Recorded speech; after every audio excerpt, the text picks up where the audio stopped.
आषाढी एकादशी निमित्त राज्याचे मुख्यमंत्री देवेंद्र फडणवीस यांनी पंढरपूर येथे सपत्नीक विठ्ठल रुक्मिणी मंदिरात शासकीय महापूजा केली। त्यांच्यासोबत पत्नी अमृता फडणवीस आणि कन्या दिविजा उपस्थित होत्या।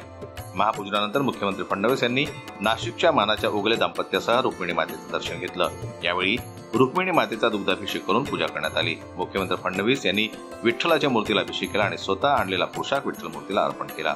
चंद्रभागेच्या तीरावर लाखो भाविकांनी स्नानासाठी गर्दी केली असून आषाढी एकादशीच्या निमित्तानं पंढरपूर नगरीत भक्तीचा जनसागर उसळला आहे। सुमारे 20 ते 22 लाख वारकरी या सोहळ्यासाठी पंढरपुरात दाखल झाल्याची माहिती समोर आली आहे। महापूजेच्या निमित्तानं मुख्यमंत्री फडणवीस यांनी राज्यातील शेतकरी, कष्टकरी आणि सर्व जनतेसाठी सुख समृद्धी आणि महाराष्ट्राच्या विकासासाठी विठ्ठल रुक्मिणीच्या चरणी प्रार्थना केली।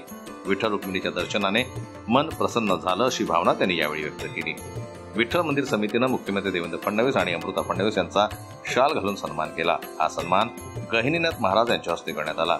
यावेळी गहिनीनाथ महाराजांनी आषाढी वारीसाठी करण्यात आलेल्या सोयीसुविधांबद्दल मुख्यमंत्र्यांचे आभार मानले।